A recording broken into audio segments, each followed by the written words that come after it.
a lot of times we just get in our own head and we question whether or not we feel capable. And I would say that, to anyone listening, that it's important to kind of not only check yourself, but believe in who you are.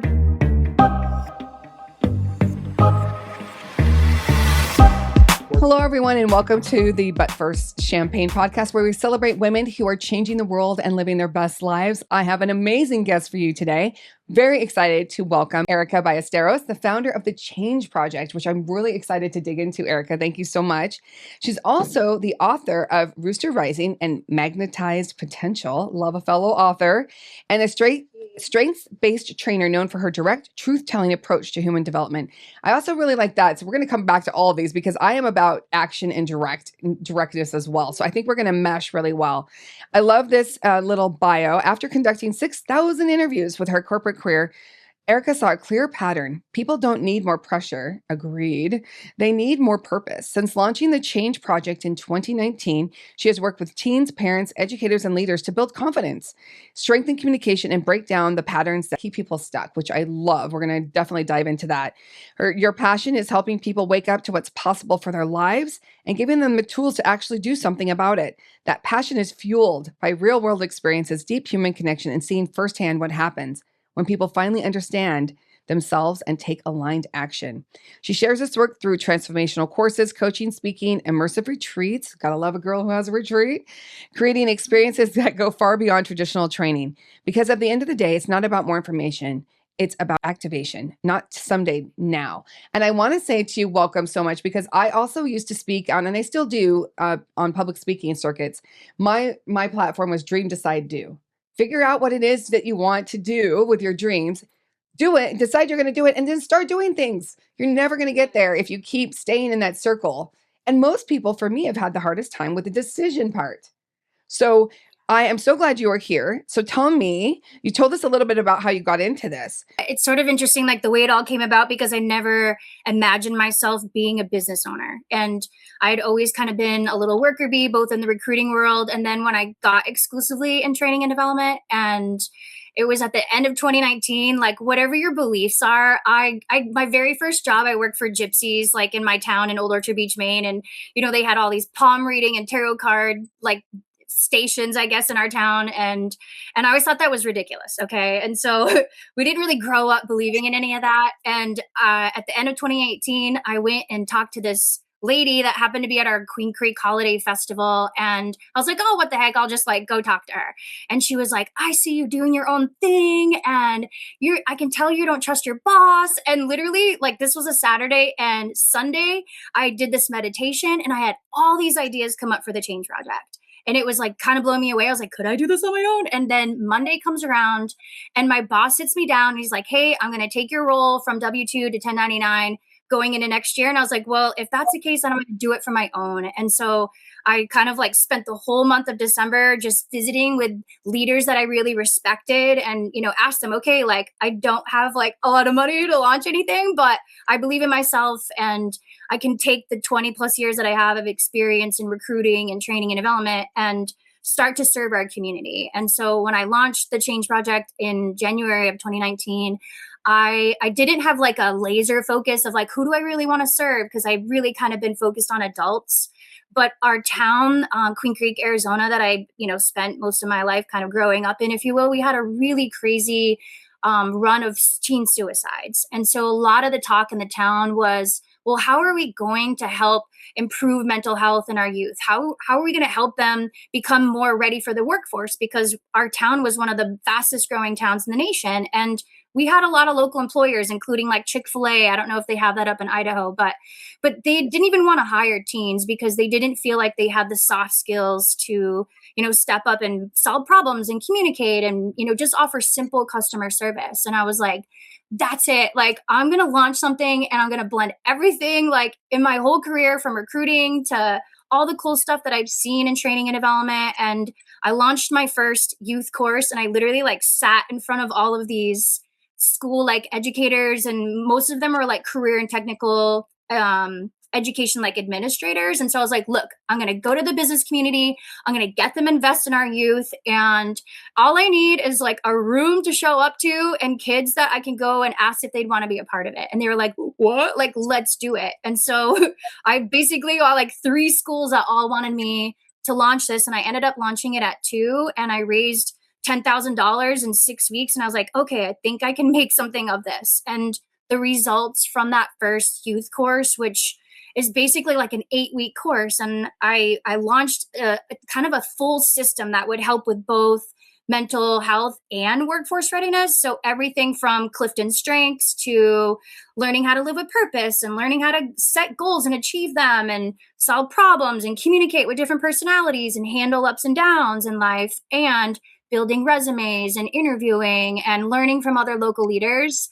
And that first course that I launched in March of 2019, I ran it and I was like blown away by the results. Both in our town too, we had a lot of wealth, but we had a lot of poverty. And so within just a couple miles apart, you could see what different types of demographics were doing to either impede upon the youth kind of growth and development, or to help kind of elevate it. And so after that, I just kind of got this like vigor inside. I was like, okay, how am I going to make this work? And I pitched it to one of the largest employers in our town, which was like a massive hospital. And she happened to be serving on our chambers, like the board, on the chamber level. And she was like, I love this. One of our pillars is workforce development. Like, we should be asking all the people in our town to get involved in this and seeing what we can do to raise money. She's like, let me know when you get a nonprofit. And I was like, oh, like, what? You're only going to support it if it's a nonprofit? And so I did spend like the first full year raising money and launching course after course with just having the Change Project. And in 2020, I decided, well, kind of late 2019, I decided I was going to work my butt off and see how I was going to play the game. And so I ended up launching a nonprofit too. And for the last 5 years, that's kind of how I've been raising money and garnering grants and getting even more support. So I feel like right out of the get-go, I was destined to be able to like drive change in our community in a way that you could actually not only tangibly see, but it would not only become something that could economically help develop our community, but it could help mitigate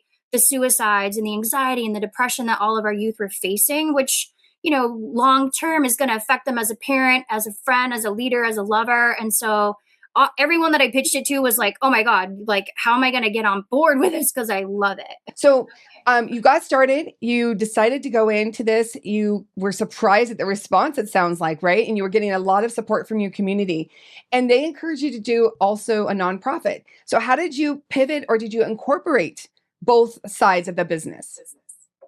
Well, the Change Project really kind of is like the creator of all of the training and development courses. So I never wanted that entity to kind of go away. I wanted that to be something that if somebody wanted to reach out to me to do team trainings or individualized custom trainings, I still wanted to not have that be something where, oh, I'm just going to make this a nonprofit. So when I did decide to make that decision, it really truly was from the place of, okay, if people need to have these write-offs, then I need to figure out how to make that happen so I can garner more support. So like I said, when I was speaking with that CEO of, it was called Banner Ironwood in Queen Creek, and she's the one that was like, we love this, but we can't really contribute unless you have a nonprofit. And so that was really what led me to going, okay, well then I guess I need to figure this out. And so when I met with a business consultant and he was like, we can just start something new. And then that way you can ultimately serve that population, but still the Change Project kind of is like the creator of everything. So from a branding perspective, arguably sometimes people would get confused. But when I created the development of Altering Futures, which is the nonprofit side, AKA the DAF project, that's really how I kind of led. And all of the people, even in the first year that were cutting checks to the Change Project, they basically just wrote a check to a different company, if that makes sense. So that's kind of how I played that game, if you will. And some companies could care less, depending on their size. If they were a smaller company, they would just use it as marketing and advertising dollars versus, oh no, it needs to be a nonprofit. So that's really kind of the premise behind why I started it that way. And even coming out to Roatan, it's like, okay, do I want to keep doing that? I don't need to hustle and, raise X amount of money every year. I really only want to do a couple of youth courses. So I'm kind of in that mode of like, I'm not really sure if I want to still have that arm or what I do. However, I did fill out a grant earlier this year, so I was like, maybe I will. We'll see. But. Well, I love that you were able to pivot because your passion for what you want to do and who you want to serve is so strong. And I love what you were doing in your community and that you saw the need for this, that it was something that really drove you from your heart, which was just beautiful. And so now you're looking at this, you've got this established, you're reaching lots of kids. How many kids and how many people do you think that you've been able to reach with the Change Project? Well, I love being asked that because even when I fill out grants, it asks you, like, well, how many will this serve? Right. And so I've had 242 that have actually graduated from youth courses. So I'm currently hosting my 34th one right now. So every year, I've been able to do 4 or 5 courses because of funding. And so, but I say that number like in a soft way because it's not just the ones that are in the course that are getting impacted. It's their brothers, their sisters, their friends, like, even Sophia and Maria right now, they're both going through this youth program. And so we're about to step into session 3 this coming week. And we just had a Living with Purpose session. And she's out there on the beach doing her workouts because that's what she talked about last week. I need to be more intentional about making sure I'm protecting my health. Like, I live on a beach. Why don't I get on the beach and work out? And sure enough, I go and do my little walk before this was going to kick off. And I see her out there and she's like, "You be proud of me. I'm doing my goals." And I was like, yes, like, that's exactly what I want to help them see, is building these positive success habits that ultimately kind of bleed into people in their lives. And oftentimes that also means their parents, especially the younger they are. If there's one observation I've made running these youth courses, it's that unfortunately there's a lot of youth that go home to parents that really don't even know how to lead and guide their babies. And so it's like a lofty expectation of us to think that, oh, why do our youth have all of these mental health issues? And it's like, well, they go home to parents that have a lot of childhood issues and unfortunately aren't even, honoring their own selves and living with purpose. So it makes sense that our youth would struggle even more. Absolutely. So I love that the way that you got to this, and I love that you were prepared. You tried something new, and when that boss gave you that sort of ultimatum, you were able to just step away, which I think was really great. And that's another example to me of attracting what you need at the time you need to hear it. So I think that was really amazing. So what would you say if there is a listener here, a woman who's saying, I'm really passionate about something that is, to my heart, like you, how would you tell the listener to say, like, how do you get started on following this path? What would you say would be 3 things or something that you would advise them to say, go for your dreams, make these impacts? Because it is true what you said. It's like a ripple effect. You think it's with this child, but it goes down. And then think about when they become parents and how much more aware they'll be. I mean, what you're doing is amazing. So what would you tell to the listeners who are sort of on the fence about following something like this? Well, I think a lot of us, lack more than anything just a belief in ourselves. And we might have something that's kind of inside of us that we feel like, man, I'm really good at this. Or I really am passionate about something that could really create solutions in this world and add more value. And a lot of times we just get in our own head and we question whether or not we feel capable. And I would say that, to anyone listening, that it's important to kind of not only check yourself, but believe in who you are, but be curious. Like I did. I spent that first entire month just asking other business leaders, how'd you get started? What did you do? Because if I could hear their stories, and mind you, this was like a dozen different people that I met with, like hearing their stories, I was like, I could do this, right? So it kind of dispelled my own fears and apprehensions and the thought of me being that worker bee for the rest of my life, which, I've made more money being my own business owner than I ever did serving under others. So it's almost like, well, why would I have gone down that path anyway? And so we have so much information at our disposal nowadays. And just like yourself running a podcast, sharing information with other humans in this world, it's like, okay, they're different avenues for us to learn and become inspired to take action. And when we see that other people have already achieved something, it helps us right away go, okay, like I think I could make that happen too. What are my barriers? What are the things that I feel like I couldn't do? Because not all of us are built to be an entrepreneur. There's definitely those of us, especially that have ADHD, like we've got all these superpowers to make 15 million things happen all at once, even if it's like at the end of a deadline, But but I think that if you talk to other people and you hear other people's stories, it really does kind of expand what you believe is possible, especially if you're passionate about something and you feel like you have gifts to serve this world. I knew that when I was young. I was like, man, I feel like I should be like a high school psychologist or something, because everybody and their brother, even older kids, would come to me like, with their problems, a lot of stuff that was going on at home. And I just saw myself as being good at that. I didn't know that I was going to launch something so meaningful, but every single thing that I did in my career kind of was like this building block of building my belief and seeing success in action, and then getting to the point where I realized that I was capable of making that happen myself. Oh, I love that. So what do you see? Yes, it's amazing project that you're working on and it's been evolving. What's next for your organization? Who do you want to impact, or what do you see happening in the next, year? Okay, good question. Because I moved out to Roatan, so I made like a massive life decision last year. In fact, okay, today's April 6th. April 4th of 2025 was the day where I had this, like, I would call it like a meltdown of sorts. Like, I was like a month away from turning 44. I'd been in Arizona for almost 25 years. I raised my boys in the same house for 16 years, and I just knew that I was like at the end of the road. And I grew up on a beach in Maine, and even though it was only, 3 months out of the year, I've been wanting to live back on a beach my entire life. I've talked about it probably every day of my life.